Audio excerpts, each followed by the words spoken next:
Hello, mes petites bulles, bienvenue dans la bulle de Virgie. J'espère que vous allez bien. Écoutez, j'avais commencé la vidéo vous montrant quelque chose et puis elle s'est coupée. Donc, j'en déduis que je ne dois pas le faire. Donc, je voulais vous montrer, on voyait vraiment dans mon jardin, j'ai un arbre, j'ai vraiment un visage qui se marque dessus. Et voilà, je vous faisais la vidéo, je vous montrais. Mais je vais allumer la bougie, je me suis faite hier. Je me suis fait une bougie hier avec des restes, vous voyez, avec des roses rouges, des mandarines, de la lavande. Ce sont des restes de bougies et de cire, de fondant même et tout ça, des fonds de fondant qui ne sortaient plus trop, mais que j'ai mis ensemble. Voilà, c'est mon petit truc du jour, voilà. Je viens d'allumer ma petite bougie faite main d'hier. Elle reste quand même de sentir bon parce que ça reste quand même de base fait avec des choses qui sentent bon, donc on va voir ça. Alors, petit tirage aujourd'hui. Je vais peut-être allumer la lumière parce qu'il y a du beau soleil, mais il n'est pas encore de ce côté-ci de la maison pour dire d'illuminer la pièce. Oui. Ben, j'en ai deux qui me parlent, là, qui me disent « Prends-moi ». Alors, je vais prendre les oracles d'Elisabeth Sabon. Vous savez, l'oracle Manis et l'oracle d'Élise, que je mélange, comme vous savez bien. Donc, je vais utiliser ces deux-là. Et puis, j'ai envie de faire celui-là, en fait, il vient de m'appeler. Celui-là, je ne sais pas pourquoi. On va prendre celui-là. Sagesse des royaumes cachés. Alors, peut-être que j'en mettrai d'autres aussi, mais je vais déjà commencer avec ça. Voilà, on va déjà voir ce que ceci a à nous dire. Alors, je voulais vous remercier parce que, comme vous l'avez remarqué, comme je l'ai déjà signalé ces derniers temps, j'ai beaucoup plus de canalisation de guidance sociétale. C'est pas que j'ai envie, hein, je préférais penser à autre chose, franchement, je vous le dis. Mais voilà, c'est ce qui me vient. Comme je vous l'ai déjà dit, je ne dirige pas mes guidances, je prends les énergies qui viennent, je ne pose pas de questions, genre quel est le prochain message qui va vous envoyer, ou bien où allez-vous vous rencontrer. Non, ça pour moi c'est diriger clairement les guidances et ce n'est pas ce que je veux vraiment me laisser imprégner par les énergies du moment. Et pour l'instant, les énergies que je capte, c'est sociétal. Donc voilà, j'avais un peu peur effectivement que certains d'entre vous qui ne soyez absolument pas habitués à ça, puisque c'est pas ce que je propose à la base, décrochent et se disent peut-être on n'a pas envie d'entendre ça, ou bien elle va trop loin, ou bien enfin, peu importe la pensée que certains auraient pu avoir dessus. Et en fait, je ne vais pas dire que j'ai jamais eu autant de commentaires sur une guidance, mais si, j'ai eu beaucoup de commentaires spontanés, très positifs, très encourageants, très pour me dire que vous êtes totalement sur la même longueur d'onde, que vous pensez la même chose. Et franchement, ça fait beaucoup de bien. Du bien, déjà de voir que ce que je capte, ce que je transmets, passe positivement, fait du bien, est accepté, que je ne le fais pas pour rien, que de toute façon, pour rien, je ne pensais pas le faire pour rien, mais ça fait du bien de constater que c'est vrai qu'on est tous, je crois, en besoin de certaines réponses, de sentir que notre façon de ressentir les choses ou de penser n'est peut-être pas mauvaise ou vaine, ou qu'on nous confirme que ce qu'on ressent, on n'est pas le seul à le ressentir, qu'on est peut-être dans le bon. Plein de petites choses comme ça en fait. Et je crois que votre soutien me fait autant de bien que peut-être mes guidances. Où vous dites, ah ben voilà, ça me fait du bien. Ce que j'ai chaque fois lu, ça me fait du bien, votre guidance. J'avais besoin d'entendre ça. Et c'est pas forcément super rassurant ce que je dis. Mais j'essaie effectivement, non, j'essaie même pas. En fait, c'est la guidance qui est comme ça. Parce que je n'essaye pas forcément, comme je dis, ni d'être rassurant, ni de faire paniquer. C'est pas le but, ni dans un sens, ni dans l'autre. Parce que je veux pas mentir, donc je veux pas rassurer si c'est pas rassurant. Mais l'idée n'est pas non plus de vous faire flipper, donc voilà, c'est de vous amener le plus de transparence possible par rapport à ce que je ressens en fait. Donc on parle de blocage et de changement. Alors bon, je crois qu'on sent tous que dans l'air du temps, là, le changement, il va y en avoir. Hein. Que ce soit par la porte ou par la fenêtre, du changement, il va y en avoir. Et je crois que le changement, soit c'est nous qui l'amenons en douceur, comme on a, nous, envie qu'il se produise, soit on va le subir de façon coup de pied au derrière. Donc le changement, toute personne qui sera réfractaire au changement, qui ne veut pas que les choses changent, qui ne veut pas que les choses bougent, qui ne veut pas que sa vie actuelle se transforme, va risquer de rencontrer de sérieux problèmes parce que, quoi qu'il arrive, ça va changer. les changements, ils vont s'opérer, ils vont se faire. Le tout maintenant est de pouvoir anticiper ça pour pouvoir soi-même être le levier d'action de ce changement plutôt que ce soit quelqu'un d'autre qui active un levier de changement qui ne va peut-être pas du coup forcément nous plaire ou auquel on ne se sera pas préparé ou qui va être mal vécu du coup. Donc ici, on nous parle de blocage par rapport au changement et je crois qu'il y en a certains qui effectivement ont du mal et c'est normal, hein. Tout changement est toujours compliqué, douloureux parce que qui dit changement dit laisser certaines choses s'en aller. Alors parfois il y a des choses qui sont faciles à laisser partir parce qu'on sent qu'elles sont malsaines pour nous, qu'elles ne nous nourrissent plus, qu'elles ne sont plus... Il y a parfois des choses qui sont plus forcément bonnes pour nous, mais qu'on vit quand même encore relativement bien. Bon, je parlais dans la guidance du côté argent, financier. C'est une habitude, effectivement, on s'est habitué à vivre en fonction de ça. Se détacher de ça, on a peut-être conscience que c'est une bonne chose, mais de là à arriver à le faire sans que ce soit pénible, c'est encore autre chose. Donc, il y en a vraiment qui ont des blocages par rapport à certains changements, par rapport à certains lâcher-prise. Il y a vraiment une nécessité ici de retrouver, quand on parle de statu quo, ici je ressens vraiment comme un équilibre où il n'y a plus de jeu de pouvoir, de jeu d'ego, où on est tous pareils, tous au même pied, tous identiques, on a tous besoin des uns des autres. Et on trouve des solutions par rapport à ces blocages. Et ça, c'est assez chouette, je dois dire, hein. C'est assez chouette. C'est assez chouette. On va voir s'il nous parle des solutions à envisager.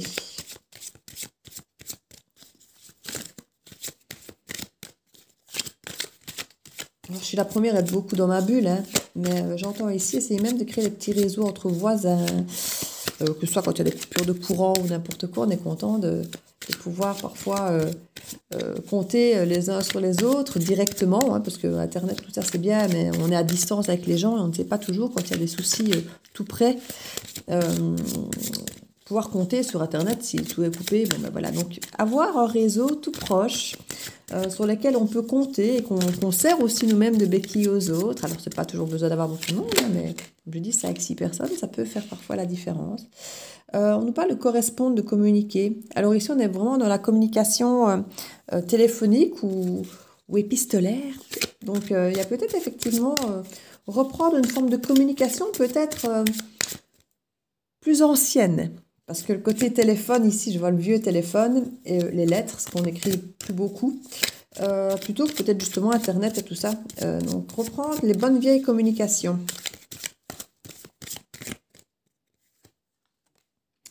Compétition. Alors justement, pour moi, justement, il faut arrêter les compétitions. C'est retrouver justement une forme d'équilibre où, comme je disais, il n'y a plus cet ego. Il n'y a plus d'envie de dominer, de déséquilibrer, qu'un qui est plus riche que l'autre, qu'un qui a plus que l'autre, qu'un qui contrôle plus que les autres, parce que souvent, ben, plus d'argent, ou plus de connaissances, ou plus de chic, ou plus de tchac. Il y a toujours tendance... Enfin, quand j'ai plus de connaissances, c'est même pas celui qui a plus de connaissances qui contrôle souvent. C'est souvent une question de plus de pouvoir, en fait. Celui qui a le plus de pouvoir qui contrôle les autres. Et le pouvoir, il repose sur pas grand-chose. Et c'est souvent une question d'argent ou de pouvoir, ouais, c'est le pouvoir, c'est vraiment le mot qui revient, d'avoir du poids dans des décisions, d'avoir du poids dans des changements, justement. On a souvent l'impression d'être impuissant, parce qu'on se rend compte que le pouvoir est dans les mains de quelqu'un d'autre. Et c'est souvent ça un peu le problème, c'est que finalement, on a trop laissé notre propre pouvoir dans les mains de quelqu'un d'autre. Et là, il est temps, quelque part, de reprendre un petit peu ce contrôle, de cesser ce déséquilibre, de remettre une forme de statu quo par rapport aux compétitions et d'arriver à recommuniquer en mode solution, en mode retrouver l'équilibre, retrouver son propre pouvoir, ses propres décisions, pour peut-être justement débloquer là où on a l'impression que c'est bloqué, qu'on n'avance pas, qu'on n'a pas le pouvoir en fait. C'est dégager des solutions pour se recréer. C'est même pas pour retrouver le pouvoir, parce qu'il y a des choses sur lesquelles on a conscience qu'on n'en a pas, qu'on n'en a plus, qu'on n'en a peut-être même jamais eu.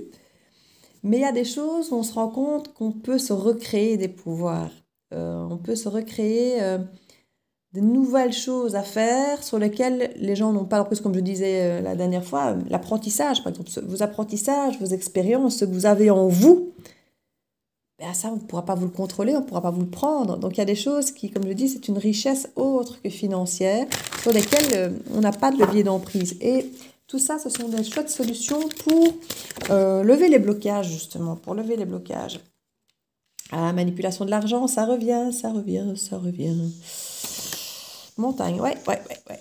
Je vous l'ai dit, hein, je viens de vous le dire, le levier de manipulation, le levier de blocage, c'est l'argent. Ouais. C'est l'argent, c'est le pouvoir de l'argent, c'est le pouvoir que donne cet argent qu'on a l'impression qu'avec de l'argent, on peut tout faire. Voilà. Avec l'argent, on peut... on a carte de l'union dans notre deck. Il faut s'unir avec les autres et en harmonie, en paix, en croyance que c'est quelque chose de bon, de positif et pas de la méfiance des autres en fait. Parce que c'est vraiment ça, on a nourri la méfiance vis-à-vis des autres. Et si on vous dit, suivez votre intuition. Alors il y a des vigilances à avoir par rapport à certaines choses, par rapport à de l'attirance, parce qu'on va jouer avec ça. Comme on dit toujours, tout ce qui brille n'est pas or. Et ici, oui. Ici, clairement, on nous dit d'être vigilant, de nous écouter vraiment au niveau de l'intuition parce qu'elle sera fiable et des choses vont nous attirer, des choses vont être tentantes, des choses vont... Mais c'est de la manipulation au niveau de l'argent. Hein. Donc on va peut-être vous dire, ah bah tiens, on va tous vous dédommager d'autant. Et bien tout le monde a besoin de sous pour l'instant, donc tout le monde est content. Mais il y a des conditions. Ça fait que vous perdez peut-être un droit autre. Alors qu'au départ, ne semble peut-être pas important, hein, mais peut-être le droit à réclamer plus après, par exemple. Vous voyez? On se dit, oui, ben voilà. Tiens, vaut mieux que deux Toulouse, hein, comme on dit. Donc, je vais prendre les 100 euros qu'on me donne. Et parce que de toute façon, le soi-disant autre que je pourrais soi-disant réclamer, c'est peut-être avoir 150, mais dans 3 ans et demi, si tout va bien. Or, ça peut cacher quelque chose de beaucoup plus grand, ce à quoi vous renoncez, en fait. Mais ce ne sera pas clairement dit, ce ne sera pas clairement... Mais on va un petit peu vous dire, mais non, mais quand vous allez vouloir vous retourner après, dire, mais moi, je vais avoir droit à ça. Ah, mais non, mais vous avez eu ça, donc voilà, vous avez renoncé à vos droits. Vous voyez, il y a ce genre de manipulation ici. Ça va être une montagne à déplacer, à dépasser, les deux mots, dépasser et déplacer. Parce qu'on va vraiment vous dire, soyez vigilants. Restez dans votre croyance, continuez à croire en votre intuition, c'est ce qu'on me dit ici. Ne faites qu'avec votre intuition. Restez ancré, croyez en vous, croyez en vos ressentis. Si vous sentez que ce qu'on vous propose, c'est pas clair, vous ne savez pas expliquer pourquoi, mais on s'en fout. N'essayez pas de mettre des mots, de justifier, parce que souvent, c'est le problème. Hein. Il y a quelqu'un, on le croise, on ne le sent pas, et puis on se dit, oui, mais cette personne-là, elle m'a rien fait. Enfin, je veux dire, je peux pas ne pas donner une chance à cette personne, elle n'a rien fait, elle n'a rien dit de négatif. Pourquoi est-ce que d'office, je la mettrais de côté? Enfin, moi, j'ai souvent fonctionné comme ça par le passé. Pourquoi est-ce que je mettrais cette personne de côté? Pourquoi est-ce que je m'en occuperais pas? Pourquoi est-ce que je la dénigrerais ou je l'ignorerais alors qu'elle m'a rien fait? Et bon, du coup, ben voilà, je vais vers la personne, j'apprends à la connaître. Et puis je me dis, ah, ben, finalement, je me suis trompée, elle est sympa. Et puis, il y a un moment où elle me fait un sale coup dans le dos, quoi. Ou bien où je me rends compte que cette personne n'est pas authentique, ou bien je me rends compte que cette personne, elle se sert juste de vous, ou bien qu'elle dise ce que vous avez envie d'entendre parce qu'il y a des choses attendues derrière. Enfin voilà, il y a vraiment des choses. Souvent, tu te dis après, ben voilà, j'aurais dû m'écouter, mais ça, on a l'impression que ça reposait pas sur rien, que ça reposait sur rien. Alors du coup, on n'a pas voulu se faire confiance, on a voulu donner la chance à l'humain. On a voulu... ici, faites-vous confiance à vous, en votre intuition. Et si vous avez le moindre doute, n'allez pas. N'essayez pas de vous dire, ouais, mais ça ne repose sur rien, là, il m'a rien fait, elle m'a rien fait, ou n'y allez pas. On vous dit, il va y avoir une forme de jeu de séduction ici, mais qui ne sera pas bonne. Et pour moi, c'est manipulation avec l'argent. Alors, si je regarde la suite dans le dos du deck, ici, que j'ai vu, ça ne va pas vous plaire, ça ne me plaît pas, mais je suis convaincue de ça, donc je vous le transmets. Chaos dans les villes. Hein. Chaos dans les villes et sérénité dans l'entourage, sérénité plus au contact des arbres, où il faut s'ancrer, ouais. Pour moi, dans les villes, ça va être le lieu à fuir. Ça va être le lieu à fuir pour plusieurs raisons. Parce que c'est là d'abord que quand il y a des persécutions, qu'il y a des choses qu'on veut mettre en place, que ce soit du contrôle, que ce soit de la surveillance, que ce soit quand il y a des manifs, quand il y a quoi que ce soit, c'est toujours dans les villes, c'est toujours là où il y a du monde, là où il y a un impact. là où on peut avoir un contrôle de masse, là où on peut mettre de la publicité. On a rarement un panneau publicitaire entre deux arbres, hein. C'est plutôt généralement entre deux feux rouges, hein. Donc, toute la manipulation, tout ce chaos, si on doit mettre de la milice ou de la police, ce sera plutôt dans un centre-ville où il y a du mouvement. Donc voilà, j'ai envie de dire, on voit quand même clairement le chaos dans les villes ici, hein. On va essayer d'imposer cette manœuvre d'attirance. D'ailleurs, c'est pas impossible du tout qu'on essaye de ramener les gens vers les villes. C'est ce que je viens de percevoir là. Que justement, des gens ont tendance à aller chercher de plus en plus la sérénité à l'extérieur, de fuir justement tout ça. Et ça pourrait devenir, par exemple, ah, mais pour les gens qui reviennent dans les villes, parce que les villes sont en train de s'éteindre, les gens qui reviennent dans les villes, on vous donne une prime, par exemple. Mais voilà, à partir du moment où vous êtes dans les villes, vous êtes sous contrôle parce que vous êtes devant les caméras, vous activez vos QR codes en permanence. Vous voyez, c'est ce genre de... j'ai l'impression d'être dans un film de science-fiction quand je dis des trucs pareils, mais le problème c'est qu'on en est là. C'est atroce, mais on en est là. Et, euh, et c'est vraiment pour essayer justement de redéséquilibrer et de vous ramener dans cet esprit. C'est même pas de compétition, parce que quelque part dans leur tête, ils ont gagné, hein, ils nous soumettent, mais pour justement nous rester en dehors de ça et garder notre propre équilibre, on doit s'éloigner de ça. La sérénité, pour moi, plus au contact de la nature, des arbres s'ancrer. On nous parle vraiment d'angoisse, de tristesse, de persévérance, commérage, remous. Ouais, c'est pas facile. C'est pas facile. C'est... On voit vraiment que c'est finalement en dégageant... oui, il va y avoir des remous, il va y avoir plein de blabla, on va vous accabler du côté angoissant, tristesse. Enfin, voilà, la culpabilité est un gros moyen aussi un gros levier de pression, hein, sur beaucoup de gens, comme l'argent. Allez, restez bien chez vous, hein, pour ne pas risquer de rendre malade vos personnes âgées, vos anciens, hein, les petits vieux, hein, il faut faire ça, faut faire ça, faut faire ça. C'est toujours... si vous ne le faites pas, vous ne prenez pas soin des autres, vous êtes des égoïstes. Enfin, ouais, non, non, faut arrêter, hein. Prenez soin de vous, c'est la première chose à faire. Et si vous êtes bien dans votre peau, que vous prenez soin de vous, vous ne tomberez pas malade et vous ne saurez pas transmettre un truc que vous n'avez pas, comme je dis toujours. Donc, prenez soin de vous, peu importe la manière, celle qui vous parle, celle qui vous correspond, celle qui fait partie de vos valeurs, de vos convictions. Et voilà, donc c'est vraiment... on nous parle vraiment d'énergie, de remous énergétique. Moi, ici, ces derniers temps, j'ai vraiment été très fortement perturbée par tout ce qui nous entoure, que ce soit le portail, que ce soit la lune, que ce soit... Je suis épuisée physiquement. Moralement, ça va, mentalement, ça va, mais il y a une fatigue physique assez intense. Voilà, c'est vraiment rester en famille, rester dans votre maison, rester dans votre énergie positive, hein, de communication, de communion avec les gens avec qui vous sentez bien, avec qui votre intuition vous dit que c'est bon d'être. Ne vous méfiez pas de tout le monde, mais quand votre intuition vous dit non, ben, n'allez pas. Voilà, j'ai envie de vous dire ça. Ne vous torturez pas, ne cherchez pas de midi à 14 heures. Vous le sentez, vous le sentez. Vous le sentez pas, vous le sentez pas. Ne cherchez pas à vous justifier et associez-vous avec les gens avec qui vous vous sentez bien, avec qui il n'y a pas de mais. Vous savez, oui, il a l'air bien, mais n'y allez pas.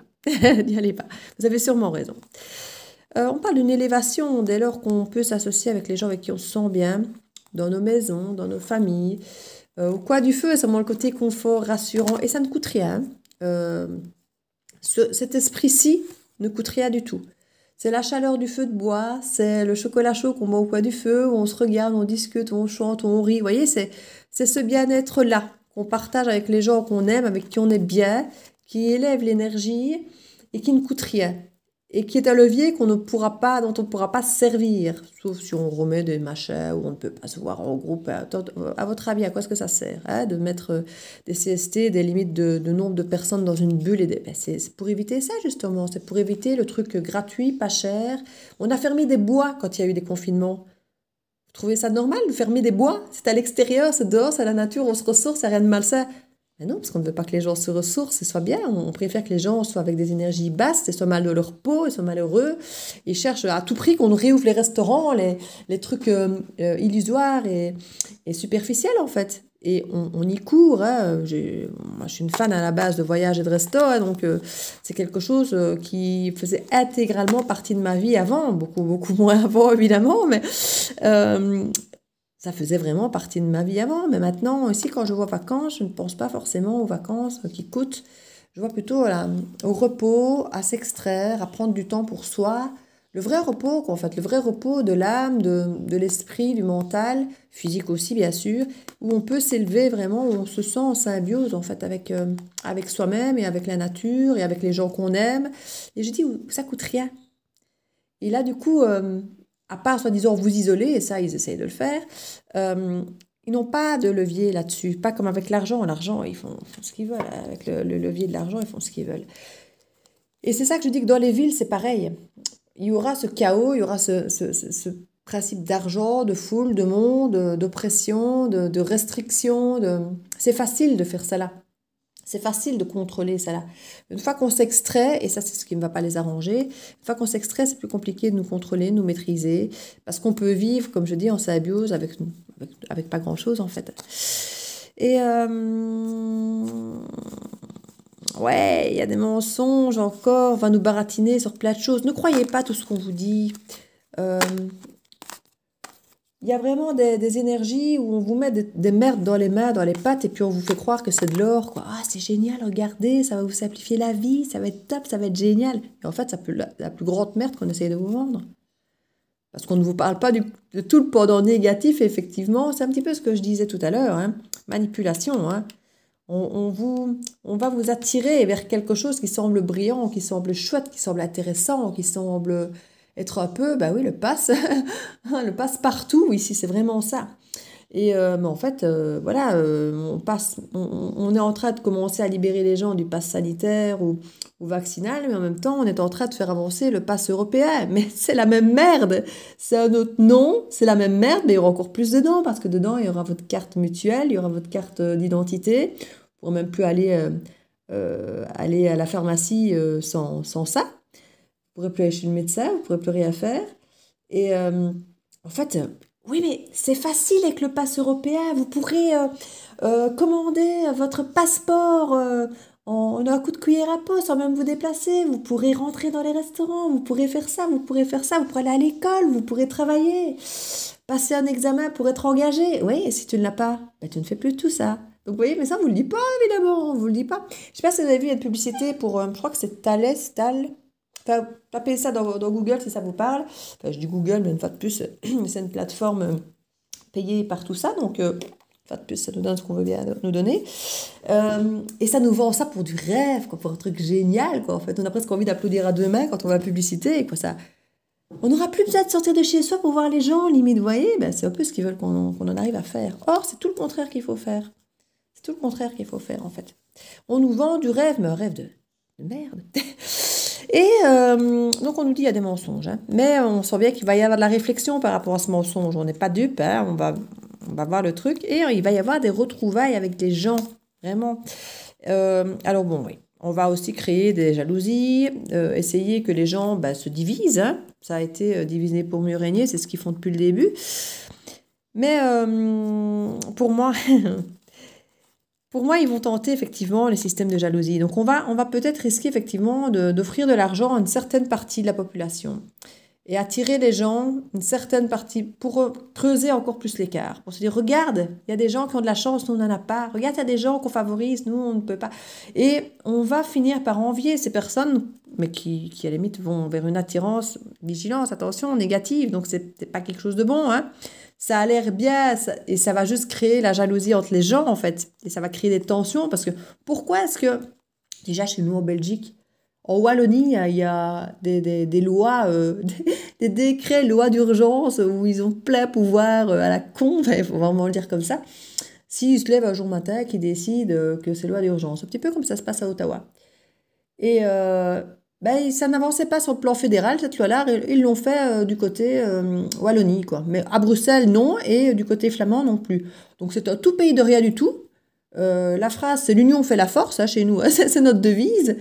Mais l'union fait la force, c'est comme chez vous en France, liberté, fraternité, égalité, mais où liberté? Enfin, il me faut bien rire, quoi. Donc voilà, on nous vend... ouais, je l'ai dit tantôt, le mot. Et voilà, on va créer des jalousies, on va créer des camps à nouveau, on va à nouveau créer des situations, on va favoriser certaines personnes pour créer des tensions. On nous parle d'impasse. Alors ça peut être effectivement l'impasse par rapport à certaines personnes. Il y en a certains qui vont tomber dans le panneau, ça va créer des clans, ouais. Pour d'autres, ça va juste être porteur de nouveaux projets. Et les nouveaux projets, franchement, vous portez sur les enfants. Parce qu'ici, on a essayé de toucher aux enfants avec toutes leurs bêtises et tous leurs trucs. Mais justement, on remet les enfants au centre de tout. Parce qu'on a conscience que les enfants, c'est l'avenir. Et vu qu'on est en train d'essayer d'illuminer clairement une bonne partie de la population, on réalise aussi que les enfants, c'est vraiment l'avenir, c'est vraiment la solution. Parce que c'est totalement le contraire de ce qu'ils essayent de faire. Ils sont en train d'essayer, je ne sais pas si vous avez entendu, moi je ne sais pas si vous avez remarqué, mais il n'y a jamais eu autant d'avancées scientifiques que ces derniers temps, ou en tout cas de choses qui sortent comme ça de chapeau, des nouvelles armes qu'on aurait cru sorties de films de science-fiction, puis qui subitement existent, ben oui, concrètement, depuis longtemps, mais que voilà, ça sort d'un chapeau.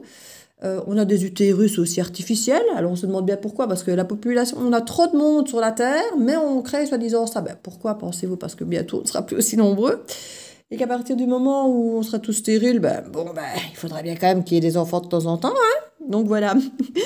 Bon, pour certains, je vais peut-être trop loin, mais je ne dirais pas que je suis convaincue de ça, mais mon ressenti est quand même très fortement vers tout ça. C'est ça que je dis, que l'idée ne va pas vous faire flipper, hein.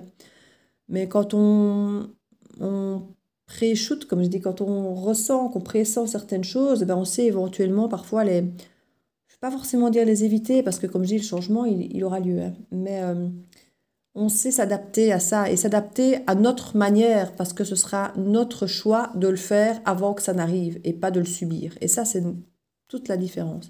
Et là, comme je dis, on va se rendre compte que l'enfant, c'est vraiment...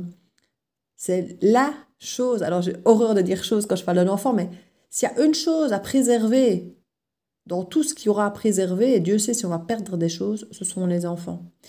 Les enfants, cette capacité de pouvoir mettre au monde, de pouvoir faire grandir des projets. Et pour pouvoir faire grandir des projets, il faut encore avoir le choix, il faut encore avoir cette liberté de le faire. Et ça va leur revenir dans la tronche. Ouais, je commence à vraiment ne plus faire attention du tout à mon vocabulaire, mais c'est ce qui vient, c'est vraiment ce qui vient. Pourquoi? Parce que le boomerang, c'est un truc que quand il revient, il fait mal. Il fait mal généralement le boomerang, hein, quand ça revient. Mais on nous parle vraiment de lâcher prise ici. Pour moi, il y a plein de belles cartes derrière qui arrivent. Mais regardez-moi ça, je veux vous le dire pour si vous n'aviez pas vu. Donc, le boomerang, l'automne, on lâche prise, c'est peut-être pour l'automne prochain. Et puis les sentiments, l'âme sœur, l'amitié, du renouveau, la joie, le bonheur, la naissance, nouveau départ. Nouveau départ pour l'hiver. Donc moi, j'ai l'impression qu'il y a vraiment des choses qui vont changer, qui vont bouger dans le bon sens. Mais on va être bousculé avant ça, et on va être manipulé avant ça, et on va nous tenter avec plein de trucs qui brillent, et forcément qui auront un attrait avec de l'argent, parce qu'on en a tous besoin, donc forcément il y en a plein qui vont tomber dans le panneau. On va nous inciter, pour moi, à retourner dans les villes, parce que c'est facile de mettre le chaos et de mettre le contrôle et les trucs là-bas, alors que s'extraire, comme je vous dis, et vivre en autarcie, dans la nature, en famille au coin du feu, c'est plus difficile de manipuler des gens qui fonctionnent comme ça, en marge de la société. Donc, on va essayer de les ramener dans la société de consommation, de les ramener dans le côté superficiel, dans ce qui brille, dans ce qui est attrayant. Et c'est vraiment ça qu'il faut peut-être éviter de tomber dans le panneau. Et c'est là que vous dites communiquer.